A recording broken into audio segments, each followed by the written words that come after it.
మీద అరుగుకోకుండా చెత్త వీక్కోకుండా మన దగ్గర ఉండి చేయొచ్చు. అంత అంత ఇదిగా చేసినా కానీ సరే, ఏ విధమైన ఆలోచనలో ఏదో కొత్తగా వచ్చినోడు ఏదో చేస్తాడని చెప్పేసి అదే మన గుడ్ మార్నింగ్ ధర్మంలో అంతగా చేస్తే మనం పడాల్సింది ఏది నిందలు తప్ప వేరే కాదు. ఇప్పుడు 2 సంవత్సరాలు అవుతుంది. నేను గుడ్ మార్నింగ్ ధర్మంలో సందర్భంలో తీసినప్పుడు అంతా కబ్జాలు చేస్తానని చెప్పి చెప్పాను. 2 ఏళ్ళు అయింది. నువ్వు తిరిగినావు, మీటింగ్లు పెట్టినారు, ప్రతిదీ కలెక్టర్ ఆఫీస్. 2 సంవత్సరాల్లో ఏ సందులో ఏడ కబ్జా చేసినా ఒకటన చూపించినారు.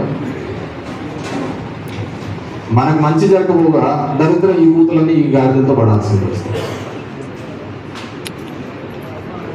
కాబట్టి నేను అదే చెప్పాను కదా, మంచితనంతో వచ్చే భక్తి కంటే భయంతో ఉండే భక్తి చాలా లాంగ్ లాస్టింగ్ ఉంటుంది.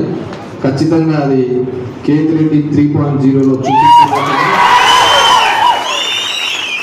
అది ఎందుకంటే నాకేమి పెద్ద మోజులు గీజులు అన్నీ అయిపోయినాయి పొలిటికల్ సిస్టమ్ ఇదంతా. నెక్స్ట్ కేవలం ఎమ్మెల్యే కావాలనుకునే కేవలం దానికోసమే తప్ప వేరేది ఏ కారణం లేదు. కేవలం 2.0తో కొన్ని సర్దుకపోతే చాలా ఇబ్బంది పడతాడు. మామూలుగా మనం చూస్తూ ఉంటాం, గోడ వంగింది కదా మనం అట్లా వదిలేసినాం అనుకో, పడుతుంది మీదే.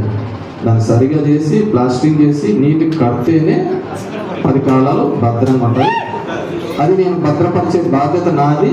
అది ఎట్లా భద్రపరుస్తానో, కాంక్రీట్ వేస్తానా లేకుంటే ఇంకోటి వేస్తానా మీరు వచ్చే 3 సంవత్సరాల తర్వాత చూడండి. ఎందుకంటే మనకంతా జనవరి లెక్కే రాజకీయాల్లో. జనవరి ఇప్పటికి 2 జనవరి వస్తుంది. లాస్ట్ జనవరి అవసరం లేదు. లాస్ట్ జనవరికి ఇట్లా ఎలక్షన్ 3 వచ్చేస్తుంది. నేను మిగిలినది 2. కాబట్టి ఈ రెండింటికి కూడా మీరు పెట్టే కష్టాలు, మీరు వెళ్ళే అవాకులు ఏది ఉంటుందో చేసుకోండి. తర్వాత 3వ జనవరి కల్లా ఈ దీపావళి మళ్ళీ మీరు చేసుకుంటారో చేసుకోవడం కూడా చూసుకుంటారు. అందరికీ కూడా మరొకసారి ధన్యవాదాలు తెలియజేస్తున్నాను.